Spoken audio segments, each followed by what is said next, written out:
Hello, everyone. Welcome to another of the 6 lectures being given by the Slade Professor of Fine Art for 2021. These lectures are an important tradition at the University of Oxford.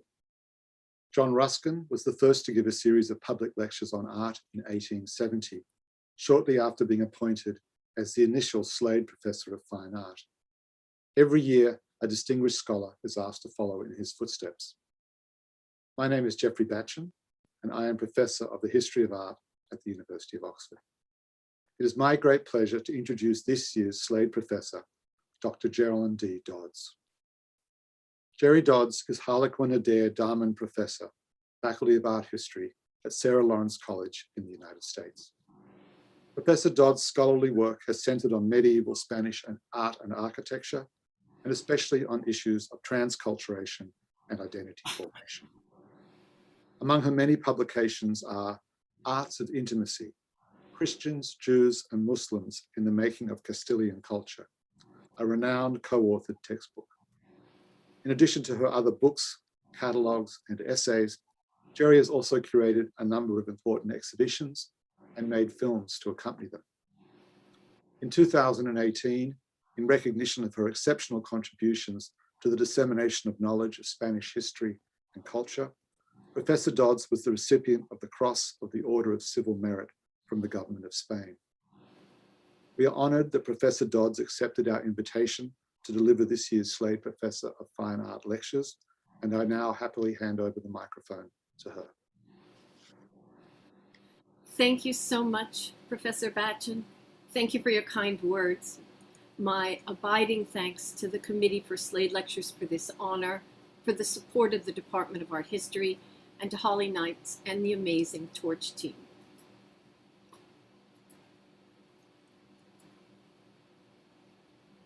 So, by the late 11th century, the headlands of the Duero River, over which the Umayyad fortress of Gormaz still loomed, had for a long time been a frontier, not only between polities ruled by Christians and Muslims, but also those between Christian kings aided by their Muslim allies. From this ambivalent landscape emerged the hermitage of San Balbale de Berlanga. It likely marked the possession of this frontier after it was claimed by King Alfonso VI of Leon and Castile, shortly after he took the great city of Toledo during the last quarter of the 11th century. Nestled in an austere landscape, this monastic oratory looked for all the world like a bunker that had weathered so many changes in hegemony. Its interior, however, is another thing altogether. Beneath 12th century paintings, its architectural structure is carbon dated to the late 11th century, and it is, in its basic construction technique, part of local Romanesque tradition. But that vault and those arches have given some scholars pause, so Berlanga is still often called Mozarabic. The term seems to survive as an explanation for the use of a horseshoe arch in the late 11th century into the temporal domain of Romanesque. The term Mozarabic becomes something like a taxonomic strategy to assuage the anxiety caused by this departure from a semicircular classicizing arch form in a building beyond the wilds of the transcultural 10th century. And then it's not just the horseshoe arch that presents a challenge. There are only the most rudimentary pretensions to orders at San Balbale, and within its grand arching rib vault is another miniature version, this one quite close to examples at Toledo, such as the little mosque of Ibn Hadidi, which became the Church of Santa Cruz, and is also tucked away in a fashion, as that one was, or to the oratory from the Taifa Palace in Toledo, which about this time became the Palace of Alfonso VI, as the Castilian king took Toledo, something about which we spoke in the first lecture. This has led to an insistence on Muslim or Mozarabic artisans as an explanation for this architecture, though Isidro Bango places the vaulting within local Sorian tradition. And then it also has a tribune with a separate entrance for laity and a second altar, part of Cluniac reforms likely introduced by a new bishop brought from the Diocese of Osma to France. brought to the Diocese of Osma from France for that purpose. The issue here is not whether or not there might have been Andalusi Christian or local Muslims in Berlanga's atelier, or an attempt to appropriate a form from a Taifa palace, perhaps as an allusion to Alfonso's triumph in Toledo. Our problem here is rather found in the insistence on identifying the church with a kind of ethnic nomenclature, as if its vaults and horseshoe arches had to be accounted for in this late period by a remarkable kind of cultural miscegenation.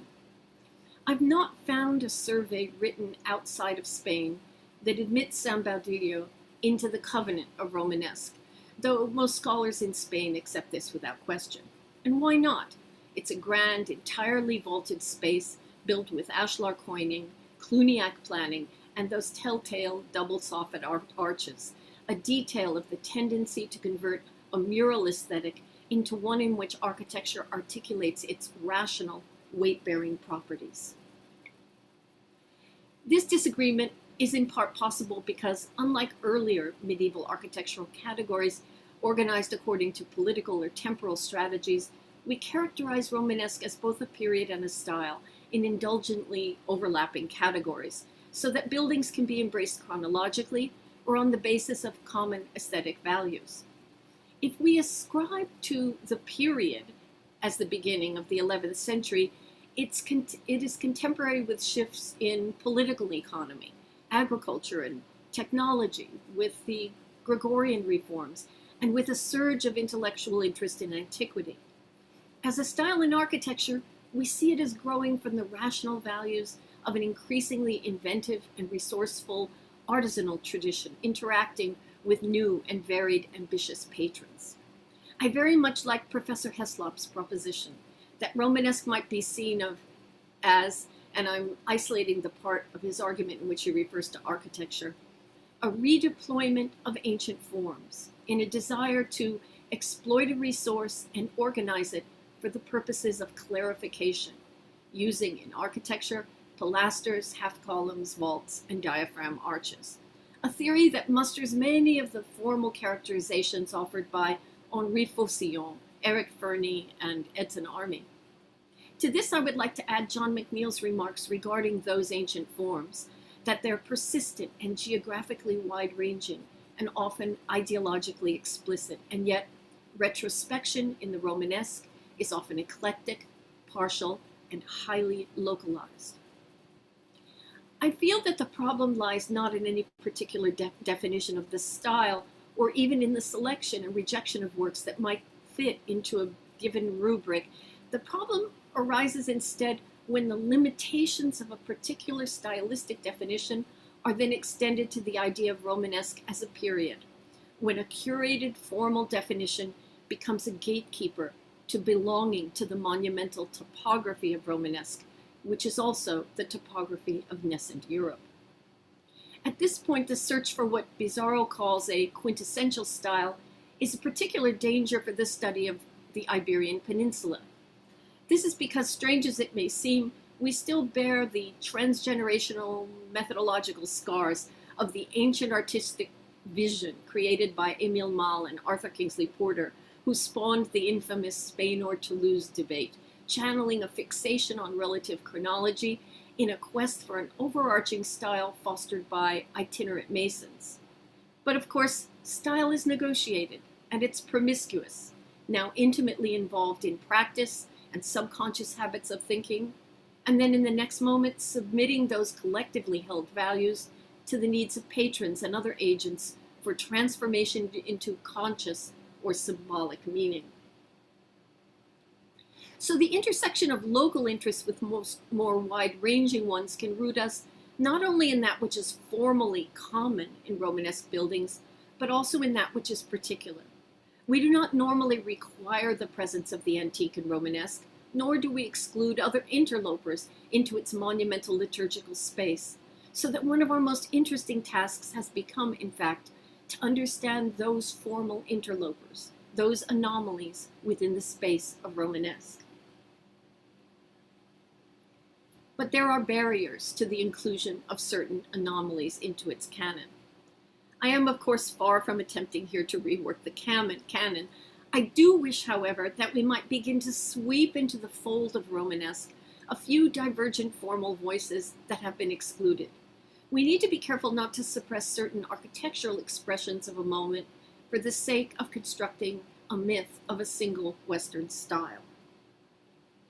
For instance, there is an entire group of churches from the 12th and 13th centuries, often excluded from the Romanesque canon by scholars both inside and out of Spain, a well-studied group of brick buildings found in Toledo, the Meseta and New Castile, and in Aragon as well.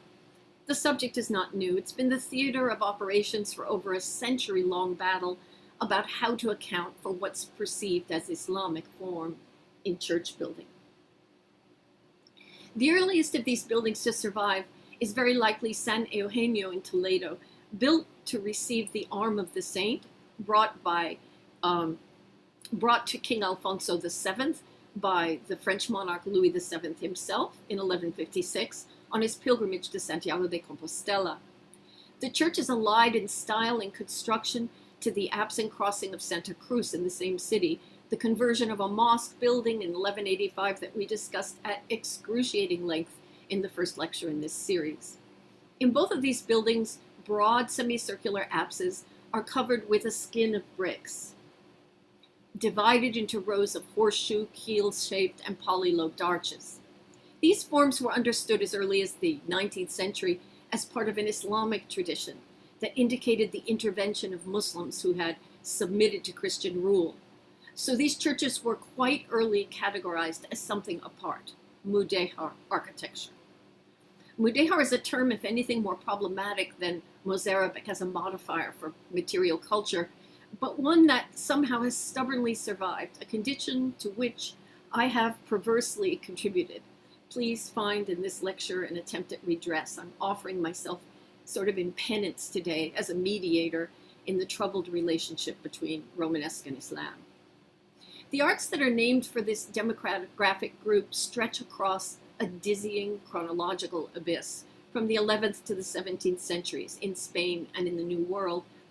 But here I'd like to concentrate on its use to account for brick churches of the late 11th through the 13th centuries, that is, those that overlap chronologically and typologically with Romanesque buildings in the conventional canon.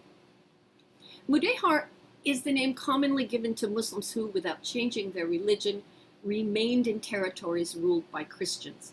And this definition sometimes includes the implication of vassalage to Christian rulers as well.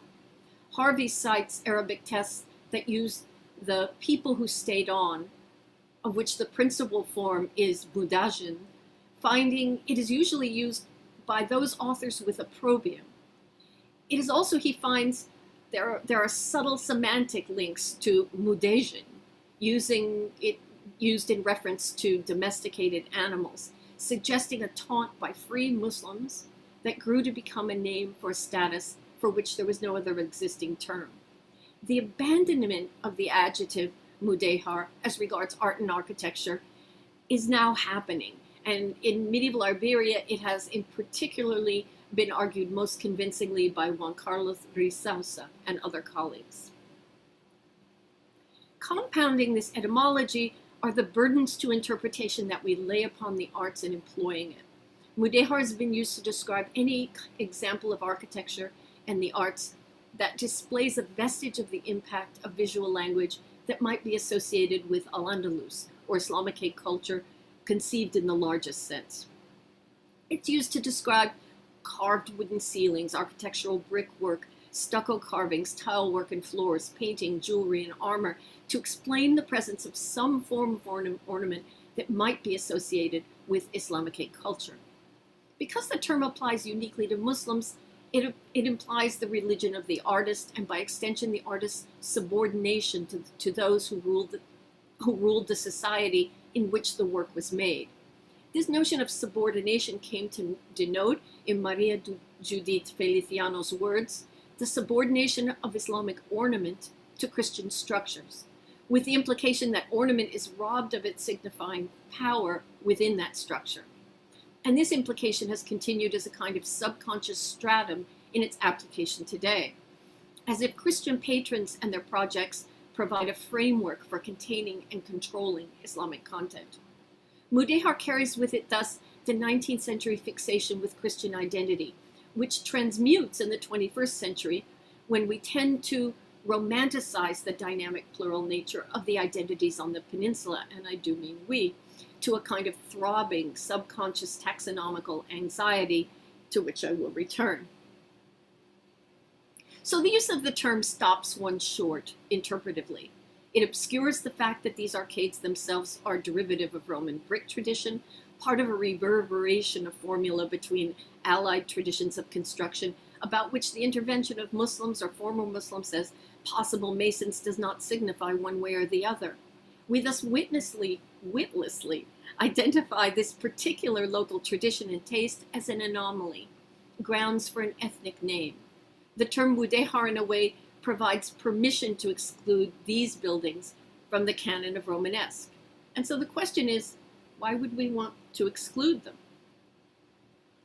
How some monuments on the Iberian Peninsula came to be seen as foreign to the broader project of Romanesque when others are not, think of Sicily, is not only the fruit of 19th century historiography, it's also part of a medieval discourse. And yet our own formulations can at times fall under the spell of those ancient values, beguiling us into a kind of cultural triage of a Romanesque canon that we ourselves construct. In this terrain, it's perhaps useful to consider much of what we think of as mature Romanesque enters the Iberian Peninsula on the long arm of the monastery of Cluny and of the Reformed papacy, and is materially tagged with their explicit agendas. A circumstance that stimulated the already heightened capacity of constructional forms to signify specific identities and ideologies on the peninsula, something we saw in our discussion of 10th century architecture last week. Aragon, Navarre, and Castile in the 11th century present us with interesting sites for understanding some of the different local ways in which these interventions were located. And for this, I turn to our colleagues who work on the Iberian Peninsula. The first Christian ruler to effect something like the unification of the Christian kingdoms, albeit a short-lived one, was Sancho III of Navarre, a king the famous Abbot Oliva of Vic and Ripoll called Rey Ibérico, Iberian king, a reflection of his desire to be considered the only peninsular Christian king in the first years of the 11th century, though a 14-year-old king of Leon slipped his mind. Isidro Bango, in his monumental catalogue concerning Sancho the Great, describes him as possessed of a desire to participate in the same world of practices and ideas as Europe beyond the Pyrenees. In this, his mentor was Abbot Odilo of Cluny, who records that King Sancho was deemed a familiaris and member of Cluny's Societas. Sancho was recruited to the project of reform to effect the conversion of local private monasteries to the Benedictine rule, beneath the more rigorous authority of bishops. By 1028, he installed a new abbot at the dramatically cited monastery of San Juan de la Peña, and famously wrote to Odilo that he wished for monks from Cluny to come to the monastery so that the community of San Juan would order their lives according to the laws and customs of those of Cluny. Sancho embarked on a program of reconstruction of monastic sites associated with his family's patronage after the cessation of destructive raids of the Umayyad rulers Al-Mansur and Abdul-Malik between 998 and 1006. In the first quarter of the 11th century, he restored the monastery of San Millán de la Cogolla, adding 2 bishops to its own abbot bishop, thus consolidating a restive territory. The monastery had long enjoyed his family's support, in particular that of his forebearers, the famous Queen Toda, and her son and grandson. It had been constructed a generation before, in the 10th century, as a variant of the repopulation movement we discussed before, with a single arcade of horseshoe arches accommodating awkwardly, if ardently, the site of a hermitage from the Visigothic period. But then, as we've come to expect in the 10th century, the apses were also covered with centrally planned rib vaults that might be considered Islamicate, perhaps a local interpretation of the rib vaults of Cordoba, which Queen Toda's family, in their diplomatic interactions with the Caliphate, to which they were related, might have known directly or indirectly.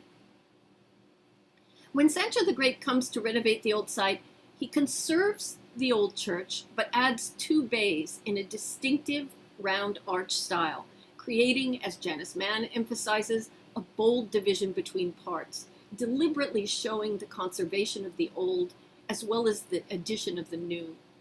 Her work shows that among all the restorations made in this period following the raids of Al-Mansur, only a few sites sort of highlight the suture made between old and new, so explicitly drawn. Sancho wished to visualize the following: that he anchored his rule in the past, and that at the same time he wished to mark his program of monastic, ecclesiastical, and political reform. He would make a similar restoration to the monastery of San Juan de la Peña, where he adds a semicircular arch extension with transverse ribs and a cruciform pier to a 10th century church of horseshoe-arched arcades, but with no attempt to obscure this fissure between the 2 styles.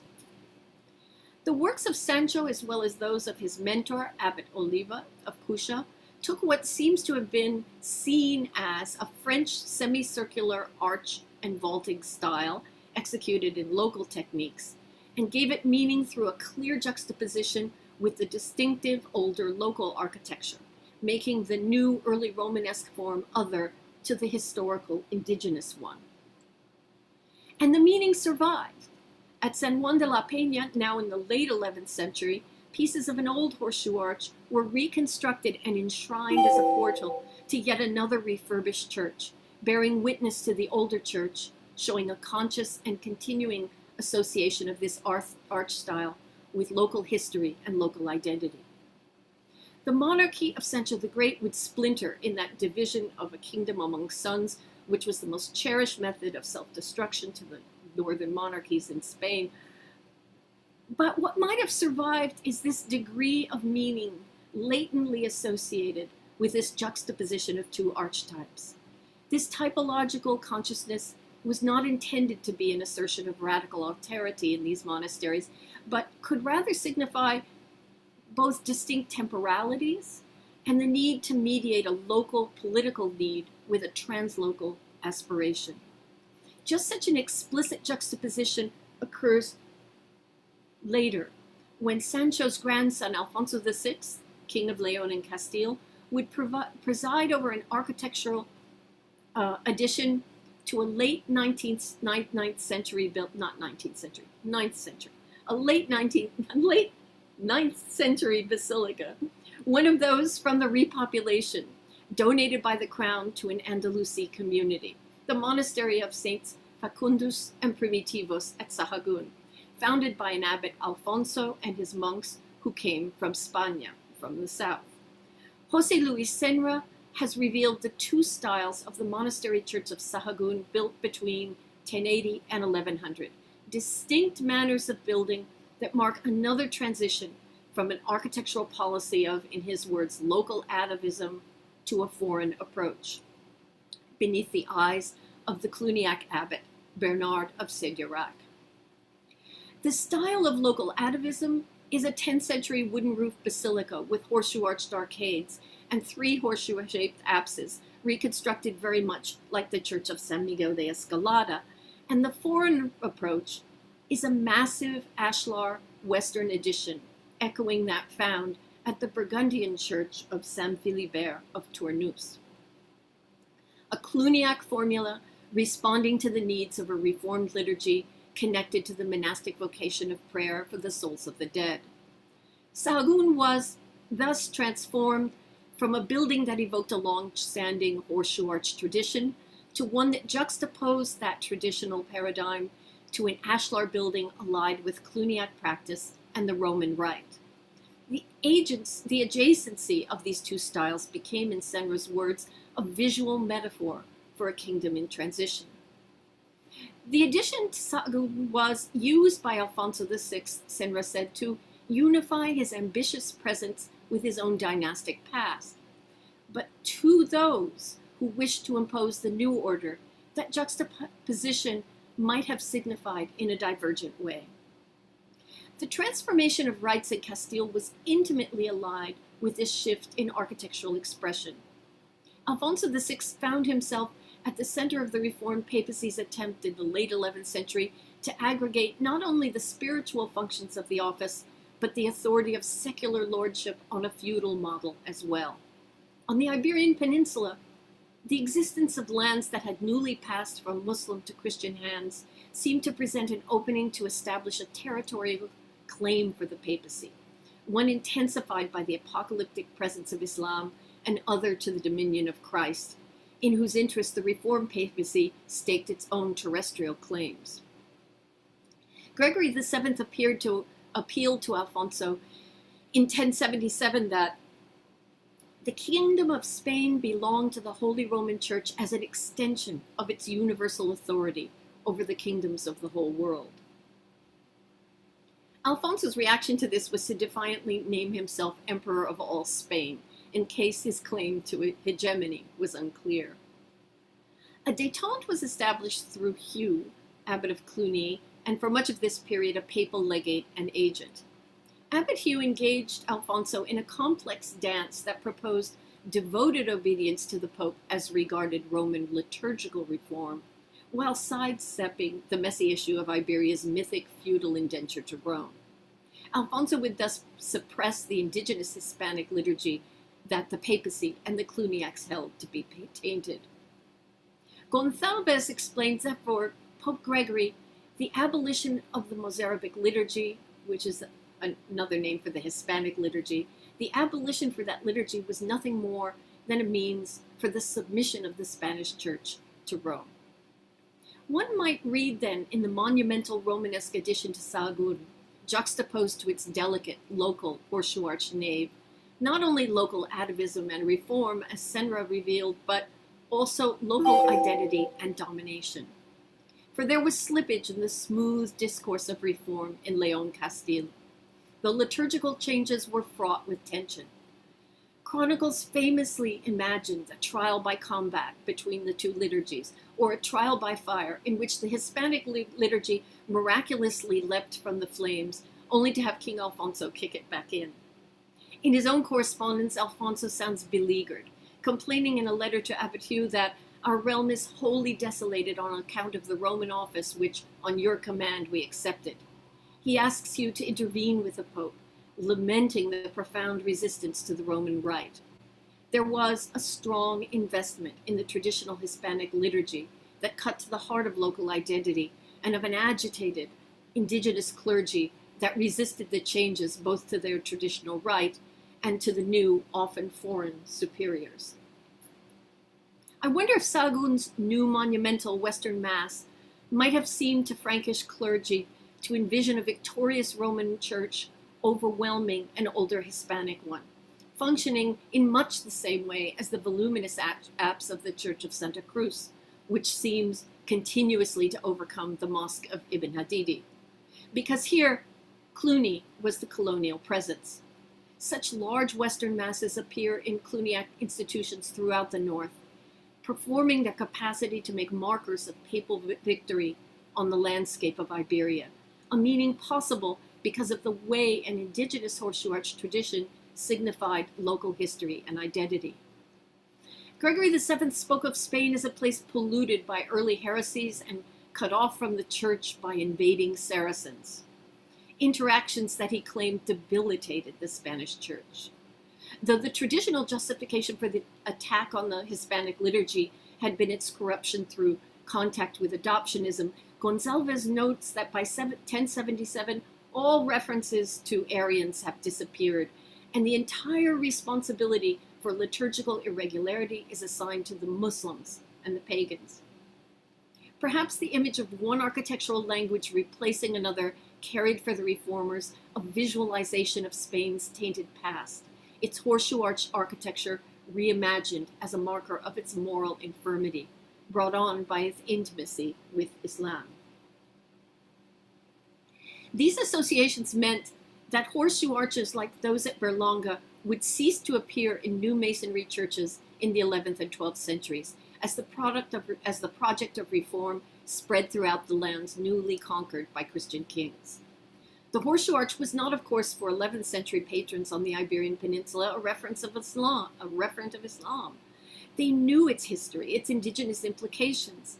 Berlanga, for contemporaries of Alfonso VI at the end of the 11th century, must have signaled territorial and hegemonic dominion in typologies that were not as yet instrumentalized by the Roman Church. But as Alfonso submitted to its cultural yoke and Romanesque spread throughout the peninsula, the horseshoe arch would be effectively erased. Oh, and I have to say, as we begin to talk about Jaca, that I've just heard that Isidro Bango's much-awaited book has just come out, and we're waiting impatiently to read it and see how it enters our conversation. So that when we turn to such canonical buildings on the Iberian Peninsula as the cathedral at Jaca, we find more familiar Romanesque typologies. Though it was the ardent project of papal reform that internationalized Iberian Romanesque, its solutions are still local and inflected by the relationship between local rulers and their ecclesiastical hierarchy, as Javier Martinez de Aguirre has shown in many studies. This can be seen in particular in the Crown of Aragon, where the interests of King Sancho Ramirez did not lie in the evocation of history. They propelled him instead into the arms of the papacy at a quite early date. He adopted the Roman liturgy, allied himself with Cluny, and promoted monastic reform, probably because his father's illegitimacy had ignominiously submitted him as a vassal to the reign of the King of Pamplona, so that he found a kind of feudal submission to Rome offered him more authority and independence. Sancho Ramirez went to Rome in 1068 at Pope Alexander II's invitation to hand himself and his kingdom over to the power of God and St. Peter. David Simon has shown that on his return from Rome, he memorialized his symbolic indenture to the papacy in a cathedral dedicated to St. Peter. The entire decorative enterprise of Jaca, in Simon's words, was constructed to reflect conscious Romanization. Despite arduous attempts to find vestiges of vaulting to connect to Jaca's nave response, Simons reminds us that the building was never intended to be vaulted, but instead to evoke a particular class of antique buildings in which the wooden roof virtually serves to define form, the early Christian basilicas of Rome, and perhaps the eponymous St. Peter's. Santiago de Compostela, we now know, was begun under Diego Peláez beneath the shelter, in Senra's words, of the Gregorian reforms. Iconic buildings like Santiago and Toulouse can be seen as outsized platforms for connecting local ambitions with the imperial reach of the papacy. But these buildings, whose dizzying monumentality and brilliant creative figural arts place them at the center of our didactic project, are the exception rather than the rule. On the Iberian Peninsula, the negotiation of local and international interests happens intricately and intentionally inflected in diverse manners in different places. What happens when the response to reform and expansion does not align with the values expressed at Sahagún, at Jaca, or Santiago? The crossing and apse added to the Mosque of Ibn Hadidi when it became the Church of Santa Cruz in 1185 was also part of a papal agenda, as Alfonso VIII allied himself with military orders to respond to a call for crusade. And though we like to talk about horseshoe and polylobed arches as the product of an indigenous transcultural tradition of construction, here it is actually a 12th century revival of an indigenous decorative tradition. The revival of the fabrication of brick and brick building in Toledo and in those parts of Castile into which Christian rulers expanded in the 11th and 12th centuries responded, Araguas explained, to the project of reform and the need for widespread church building in newly populated areas. These were buildings constructed explicitly for the Roman liturgy. In the city of Sahagún itself, the Church of San Tirso has compound piers, a liturgical space, and broad typologies that are the same as other wooden-roofed Romanesque churches. Yet more than one quite distinguished survey cites its Mudejar qualifications: Arabic building technique, horseshoe-shaped arches, and very different from the Romanesque repertoire. I might have said the same thing not long ago. But today I think that San Tirso might instead be seen as marking a turn to a local Romanesque type in Sahagún, where the cut stone used in the Cluniac monastery of San Facundo y Primitivo became too costly with the waning of the city's importance. And yet its greatest taxonomical sin might really be the return of the horseshoe arch, which accompanied the resurgence of brick construction in the 12th century to serve reform in this expanding Castilian population. The occasional return of the horseshoe arch in the 12th century parochial church or in the countryside was not a problem for those in Castile's expanding country. Instead, it is for us that it has been a problem. San Tirso is sequestered from the canon of Romanesque largely for academic suspicion of collusion with Arabs, or with brick buildings like this one, San Román in Toledo. Now here's a building to suspect, one that very few feel safe calling Romanesque. By 1221, the Church of San Román was dedicated by Rodrigo Jiménez de Rada, Castile's indefatigable archbishop, historian, and mentor of kings, known as the ardent promoter of the crusade of Las Navas de Tolosa. Its paintings are a kind of stage set for an immediate experiential apocalypse, enframed in banded arches, Arabic and Latin epigraphy, the resurrected dead bursting from their tombs in a kind of frameless cinematic drama, tiny angels lurking in splayed apse windows. Let's say that again.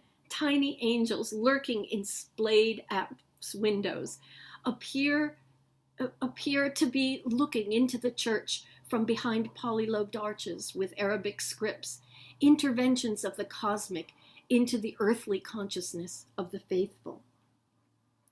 An enormous arching apocalyptic beast is speared by an angel, explicitly evoking the words of Innocent III, who compared the Almohads to the beast of the apocalypse, declaring that Rodrigo's crusade had made their demise imminent.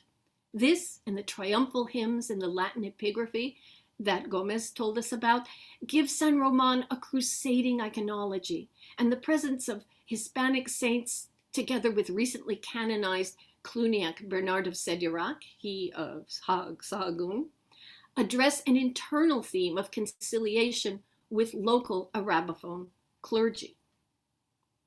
Are these competing visual agendas?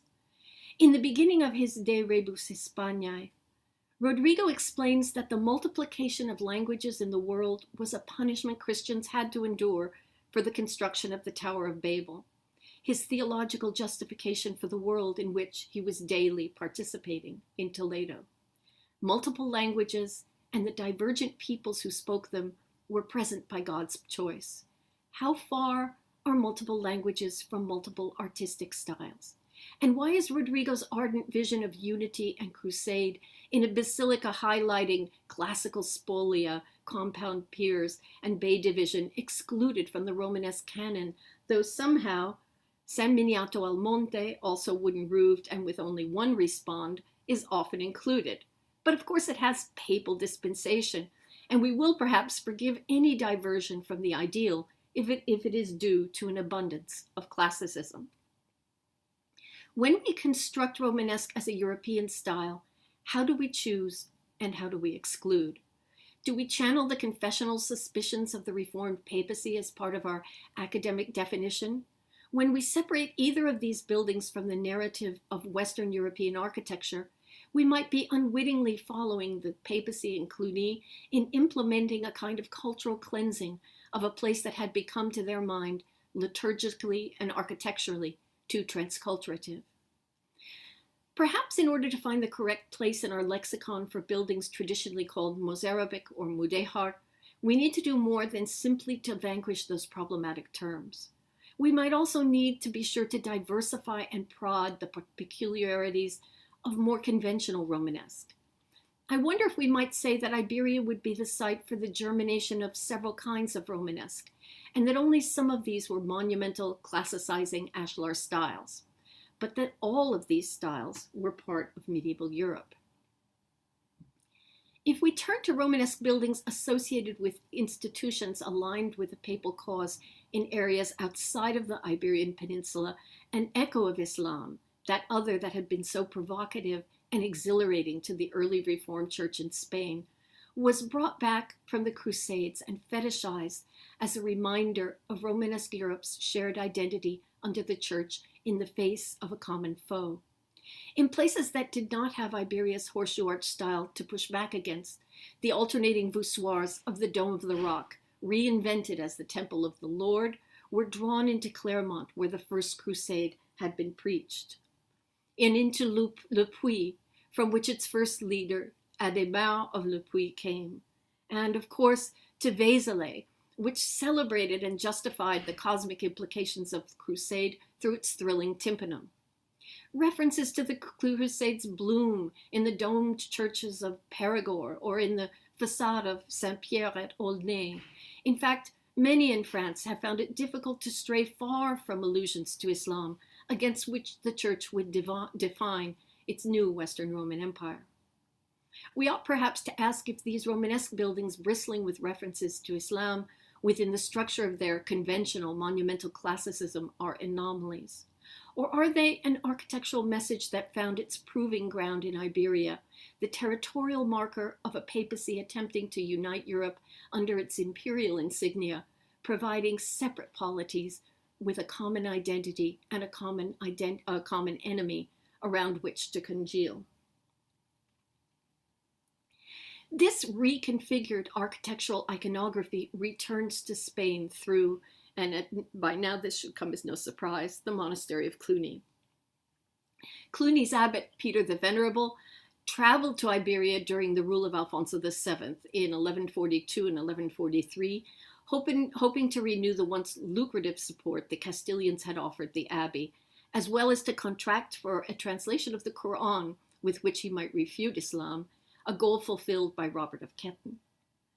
As support, he received the monastery of San Pedro de Cardeña, and what followed was the difficult and contested Cluniac takeover of Cardeña from its indigenous monks and its simultaneous artistic transformation.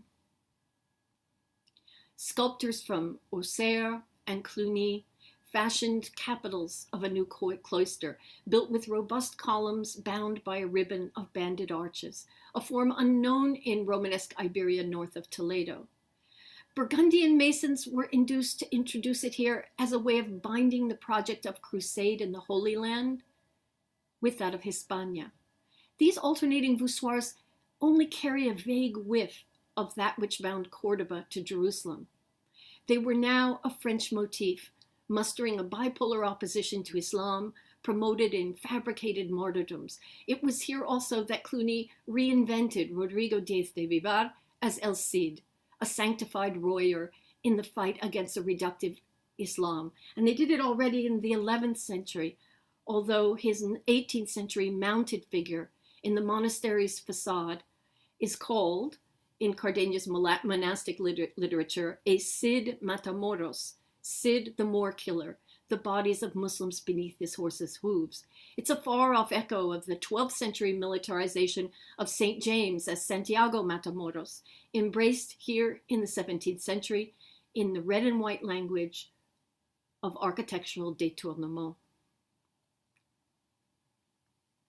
By the 12th century, indeed, the Church had learned to redeploy forms once resisted.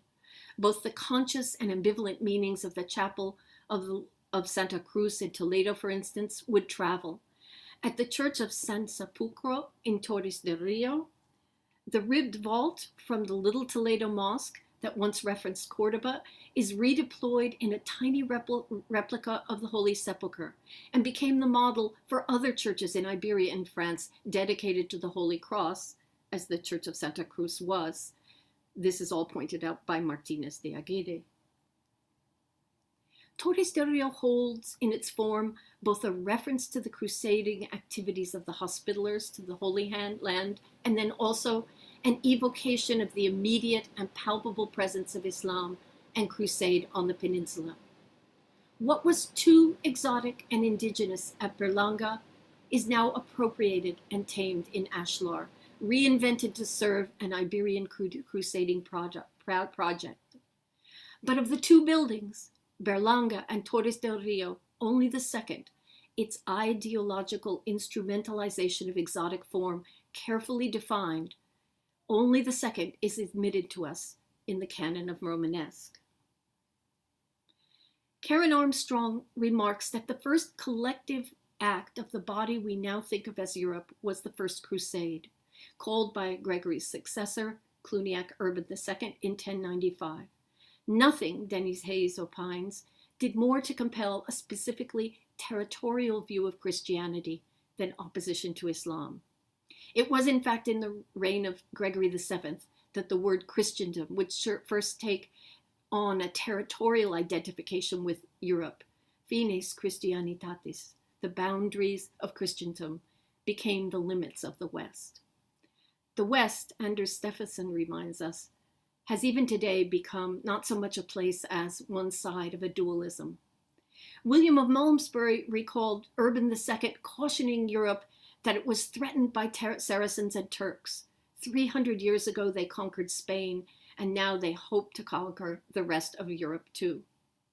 Thus, the great reforming popes and one or two politicians today marked the unification of Europe in a world aligned against a mythic, reductive Islam. The question is, do we wish to accept the papacy's West as our West, the papacy's Romanesque as our Romanesque? We know that the medieval West, like the West today, was richer and much more complicated than that. Thank you.